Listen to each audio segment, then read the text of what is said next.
Yo guys, what is up? Max on our Path of Exile 2 video, and today we're going over a very weird build creation that I've been working on. That is a poison Pathfinder, but instead of going the traditional route of using poisonous concoction or gas arrow or a bunch of other poison skills, we're actually using full monk abilities. And with those monk abilities, we're actually playing a melee poison Pathfinder. I was a big fan of melee poison in Path of Exile 1, and I wanted to see if I could recreate that playstyle in Path of Exile 2, because currently it just kind of doesn't exist. And there's some really interesting things that we can do with this setup to do a bunch of poison damage, and the build is feeling pretty good. It's definitely not the strongest build. I'm not trying to present this as the best build ever or anything crazy like that, but it's good enough to function. It kills bosses quickly, it kills mobs quickly, and I think it's a pretty interesting playstyle. I don't recommend this. This is going to be a bit of a leveling guide. I haven't done any maps yet. I actually just beat the campaign, but I wanted to get a video out on what I'm working on. But this is definitely not something I'd recommend as your first ever character, because you do need a few uniques to get it to really start working together. But once you have those pieces, it's a pretty cool playstyle. And if you like poison, and if you like the monk or pathfinder, there's some really fun synergies here. So I hope you guys enjoyed the video. We're gonna break down everything you need to know. Let's get right into it. So there's a lot to talk about with this build. I guess let's start with how it's working in the first place. So in order for this to work at all, you need these plague finger gloves. These cost me 1 exalt. They are a glove that you can start wearing at literally level 0, and the big thing that these things read is that all damage from hits contributes to poison magnitude. Now, poison in Path of Exile 2 functions a bit differently than poison in Path of Exile 1, but poison is an ailment that deals chaos damage over time that lasts 2 seconds by default. Damage from poison bypasses energy shield. All that's pretty self-explanatory, but the big thing to understand with poison is that physical and chaos damage from hits contributes to poison magnitude. So at base, however hard you hit with a physical attack or a chaos attack or a combination of both is how hard the poison damage is going to scale. However, if we're wearing these gloves, it means all damage from hits contributes to poison magnitude, which basically translates to however hard we hit with any type of damage will scale poison. It doesn't matter what kind of hit, poison will scale off of the hit. It doesn't matter what type is triggering it. And that allows us to use monk skills to trigger poison and scale our poison damage off of. And so now, why are we using monk skills, and why are we using the monk skills that we're going after? So to start, let's just grab a skill gem real quick. Here is a uncut skill gem. Let's take a quick look at poison skills at default. We've got gas arrow at level 14. This does 186 attack damage. If we look at poison burst arrow, this does 221 attack damage.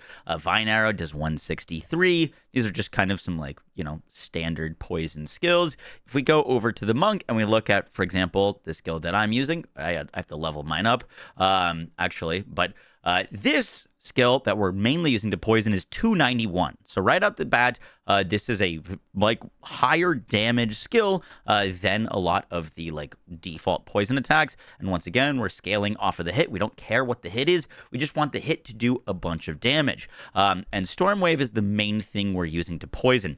Now, the big advantage that Stormwave has as a main poisoning skill over a lot of things is that we can make it hit multiple times.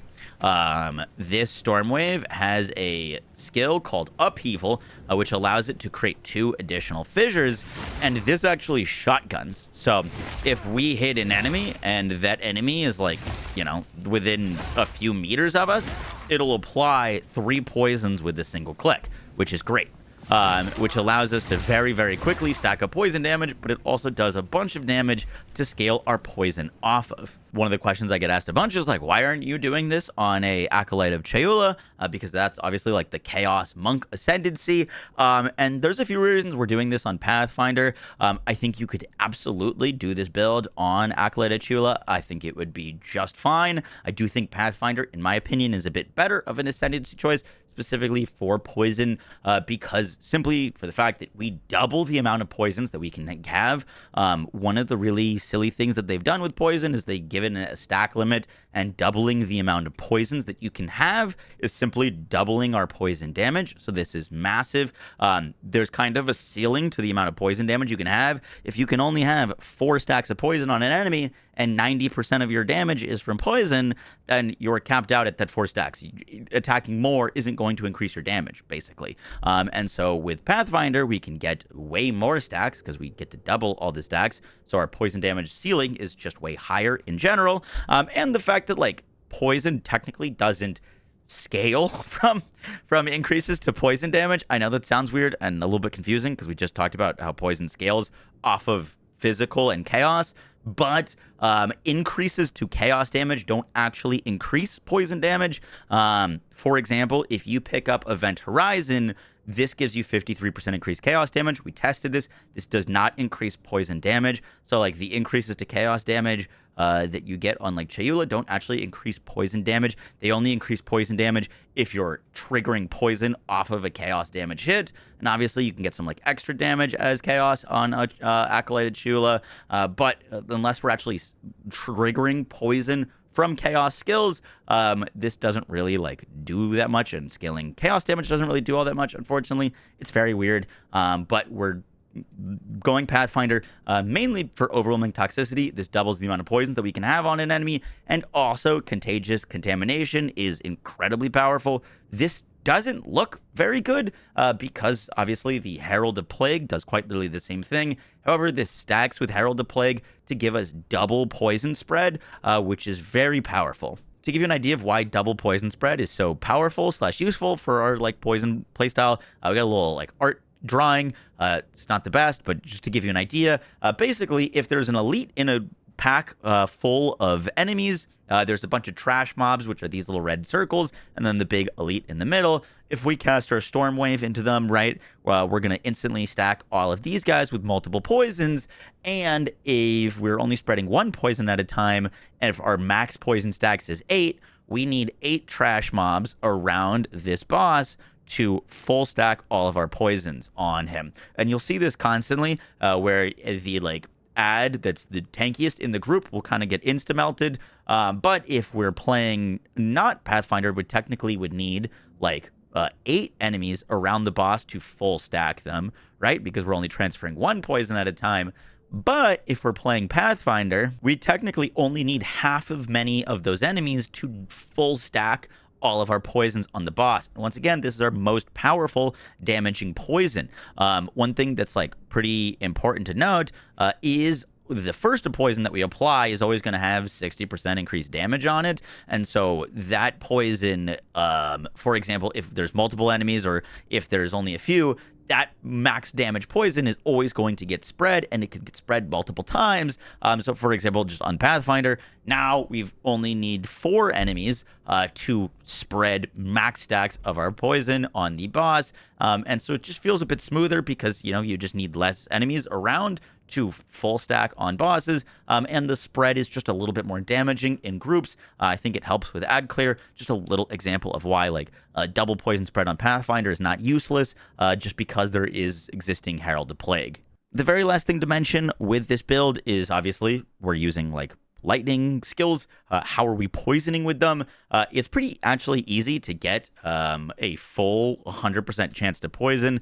We are currently a little bit over. We're at 106% chance to poison, but you can pick up jewels that have chance to poison. This one's got like, for example, attack speed with quarterstaffs, 10% chance to poison on hit, and poison magnitude. Getting some of these kind of jewels are super helpful for getting that poison chance, but there's also a bunch of like chance to poison on hit nodes, and I don't recommend swapping to this like melee version of the build until you've got probably around like 70 to 80% chance to poison. It just won't feel very good until you've got that poison chance up really high. That means that we don't need to use the support gem for increased poison chance. And I personally leveled with a poison bow Pathfinder up until about level 45. That's when I swapped to this. I'd probably recommend doing the same. You could even grab Poisonous Concoction and like grab that early. It's an incredibly powerful skill. I do think technically the strongest poison skill, but I wanted to try something like very different. And so that's why we did this. I'll have like a leveling planner for like just generic poison leveling, and then you can swap to this around like level 45, level 50, once you have your poison chance up and you have some of these uniques. Now let's talk gem setup. Now, the one thing to note is like technically, once you have 100% chance to poison, you could use any skill here. I messed around with a ton of them. I messed around with using Charged Staff. I messed around with using like Ice Strike. I messed around with Freezing Mark. There's a bunch of skills we messed around with Falling Thunder. The big thing that you're kind of just looking for in general for poison is that it hits quickly, you can apply poison quickly, and also that it does a bunch of damage, because obviously we need it to hit really hard. So like, for example, Whirling Assault would be cool because it spins us around, but the attack damage here is just pretty low. So I don't think it makes a great candidate for a poison skill. But for our skills that we're using, I'm using Tempest Flurry. I tried Ice Strike. I know a lot of monks love Ice Strike. I just didn't feel that it felt as good as Tempest Flurry. And this currently we've got with Crescendo on for our final strike to basically be able to attack twice. That is very important because the fourth strike does like a bunch more damage. And obviously that more damage will apply to our poisons. So we're using Crescendo, Primal Armament for more weapon elemental damage. Remember that any hit scales are poison damage. So this is technically 25% more poison damage because it'll make it hit harder. And then I'm using Heft for more max physical damage. We are using a physical quarterstaff. So this helps us out with our damage a bunch. For like big bosses, like act bosses and stuff like that, I will use our Martial Tempo. I'll swap that over to Tempest Flurry so that we can generate Bell stacks and Mantra of Destruction stacks faster, because we're mainly using Tempest Flurry for bosses. This is kind of our single target skill. It's going to hit really hard, it's going to hit really fast, but it only hits one enemy at a time with our like setup. And so this is our single target skill. To pair with it, we're going to be using Tempest Bell. This hits very, very hard, very quick. It's great at keeping up our poison stacks. We're using Close Combat with it. Heavy Swing for more melee fizz damage and Rage. Anytime we hit the bell, we're going to gain 3 Rage, and Rage gives us a multiplier to our melee damage, which was then in turn a multiplier to our poison damage. So that's what we've got on Tempest Bell. I do sometimes add Comorbidity to the bell, specifically for bosses, so that it can apply multiple poisons. Then we've got Herald of Plague, basically just poison spread. There's not really much to put on this for support-wise. But there is a really interesting interaction that we're doing with Mantra of Destruction. Basically, when we build combo with this, it empowers our next attack to deal additional chaos damage. So our empowered attack does 33% of its damage as chaos damage. And we're using this with premeditation so that those skills deal 15% more damage, and they get Culling Strike. And Mantra of Destruction technically snapshots buffs Bell.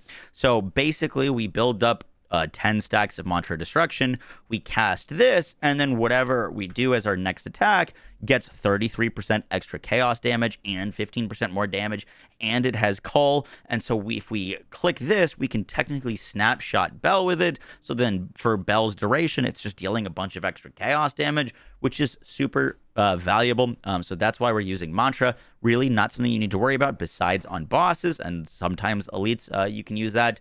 Hand of Chayula is kind of our initiator. We're going to blink into enemies and use this to proc Despair, which makes enemies have less chaos res. Decaying Hex gives us a dot on that, and also Hex Bloom allows this to spread. Feels really good. I like this skill a lot. It also does a bunch of like added chaos damage, so that's nice.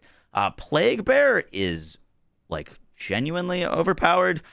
This skill scales massively with plus from levels. Literally, like every plus level that you get, it almost like doubles in damage that it can store. And this is a skill that feels a little bit awkward to use as a ranged character, but because we're playing melee, we're just constantly blinking in with Hand of Chayula and then popping Plague Bear. So we're going to use Magnified Effect on this for 40% more AoE.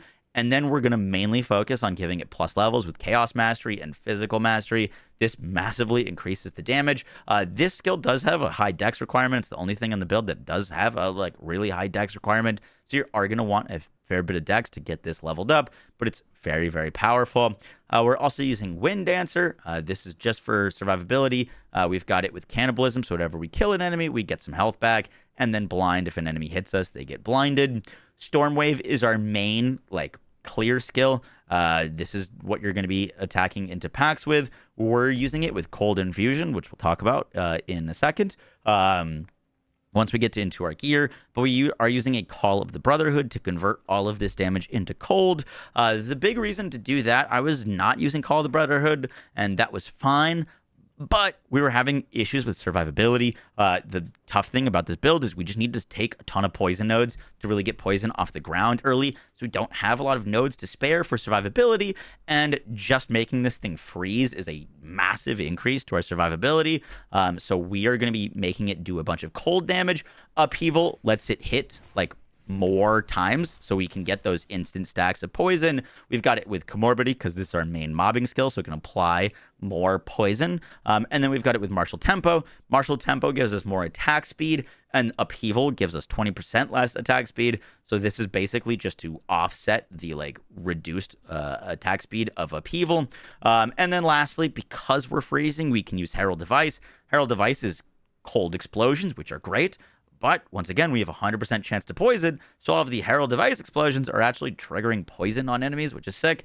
We are using Elemental Focus on this for more elemental damage from this. Once again, remember that we're scaling our damage off of, technically, our poison off of elements, and so Elemental Focus is great. And then we're using Bursting Plague, so that whenever Herald Device procs in an explosion, it's also going to proc 200% of its damage as Plague, which is gross. And then we've got it with Cold Penetration, so that it like just does more cold damage.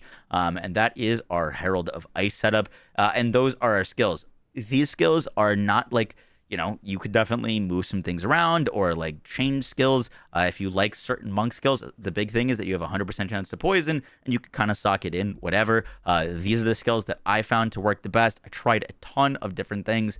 And so this is the setup that I'm rocking with right now. For our gear, the big thing is just these plague fingers. These are the like hard requirement of the build. The build does not work if you do not have these. You need this. Otherwise, you just won't get any poison damage at all, and everything will feel terrible.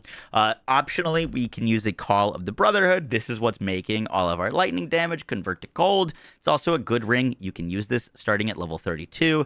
Gives us mana regen, freeze buildup, intelligence, and lightning res. This is a expensive item for a leveling build, which is why it's not important. I just had one of these lying around because I use them in some of my other builds. And so basically, I spent one exalted for this. I just had this lying around. The Mega Nord's Girdle gives us a bunch of strength. It like hurts our flask stuff, but a bunch of strength, so we don't have to worry about like all the like strength gems that we're using, because we are using a fair bit of strength gems. So just, you could technically use a normal belt with a bunch of strength. Big thing on your belt is strength though, because we're gonna have a little bit of stat pressure with like needing dex, needing int, and needing strength for all of the skills we're using. On your quarterstaff, you're just looking for big physical damage.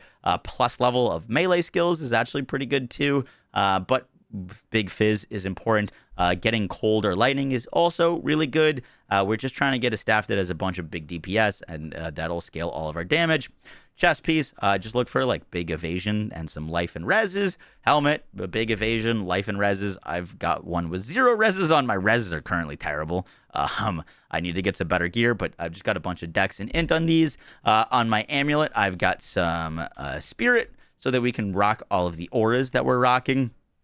On my other ring, I've got some added damage, max life, int, and cold. It is very nice to get attributes early, because we're trying to do a lot of things with a bunch of different builds where we need dex things, we need int things and strength things. And then lastly, the boots. I was using the Corpse Wade boots. Those give us like the ability for corpses to explode in poison, and those are great. They're very, very powerful. The only thing is they are limited in the movement speed that they can drop with, and like I just didn't feel like I needed them for leveling. There might be like an end game option that we use with the there's like a something forest chest piece that gives you a bunch of movement speed, so that could be an option, but for the time being, it's basically just using these like crappy boots, mainly because they dropped with 20% movement speed. For the skill tree, I've got to make some adjustments, because like technically these projectile nodes are basically useless, but I wanted to grab these attack speed and then honed instinct for more attack speed, and then we go over to vile wounds, increase damage with hits against enemies affected by elemental elements. we are proccing freeze on basically everything. So this is pretty nice for us. And then point-wise, you're going to pick up crippling toxins first for a bunch of extra poison damage. This is pretty nice. And then we go over to stacking toxins for +1 poisons, lasting toxins for poison duration. One thing that I didn't mention that is tricky about this build is you do need to grab all of the poison duration nodes. Some of the default poison skills have their own built-in poison duration that could be up to like 6 seconds, which is really nice. But when you're like starting out with this build, there's a lot of the poison nodes have like the decreased duration, and the default duration of poison is freaking 2 seconds. And so one of the frustrations that I was having while leveling is I just didn't have enough poison duration. I would see the enemy's health bar turn green for like half a second, and then it was gone. Currently, we're at almost 4 seconds of poison duration. And then obviously, like, we have escalating toxins that can double that if we have a bunch of stacks of poison. But poison just early from using like non-poison skills feels not good. I think that's why you like really need to switch to this later on. We also grab this node for increased elemental damage. Once again, scaling our poison damage off of elements. We've got wasting for increased duration of our elements and increased damage with hits against enemies affected by elements. This includes like chill, poison, and freeze, which is great. Fast acting toxins. Our poison doesn't last very long. Getting them to deal damage faster in the time that they're up is great. We pick up Maiming Strike for just a bunch of attack damage. Then we go up here for Rapid Strike for melee attack speed, melee damage, and then this gives us more melee damage and melee strike range. Then we're wrapping up here to get low tolerance, 60% increased effect of poisons you inflict on targets that are not poisoned, and this will be the like highest damage poison, and that was what's going to be getting spread. We then go up here in my jewels. Basically everything I've got is like increased poison duration, chance to poison, and magnitude of poison. This technically we self-crafted, but poison jewels are right now like very, very cheap. You get pretty good ones for like 1 exalt.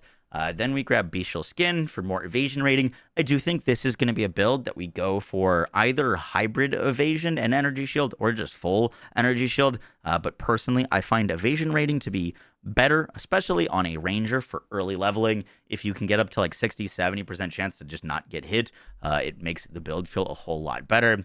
And then we path up here to the big like giga nodes. These are massive pickups for escalating toxins for way more duration of toxins, and then building toxins for +1 of our poisons at a time. And once again, anytime that we're picking up +1, if we're playing Pathfinder, it's technically +2 because we're doubling all of those. So those nodes just have even more value if we're playing a Pathfinder. My next plan for the build, as you know, we're only level 65, so we got a lot of points to go. But I was going to path up here, and then we're going to pick up Spectral Ward to get a bunch more energy shield, which should feel pretty good. And then while we're up here, we've got these nodes for Thin Ice, which gives us increased freeze buildup and damage with hits against frozen enemies. And then we could pick up Heavy Frost, which is going to give us increased freeze buildup, and then hits ignore non-negative elemental resistances. With this build, we're stretched for points because we got to take all the poison stuff. And so having a way to guarantee complete shred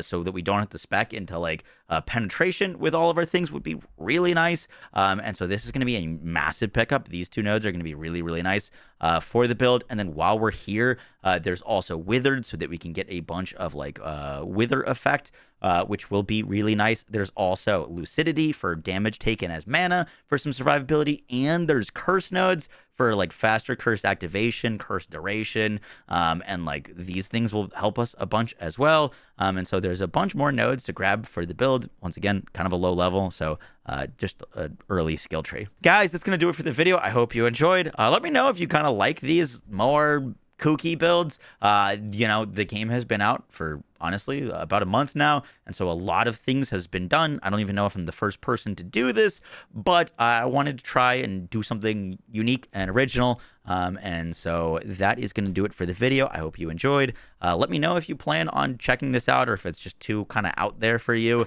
as I do kind of want to make some more like weird builds. I think those would be pretty fun. But yeah, guys, I'll catch you on the next one. Take care. Peace.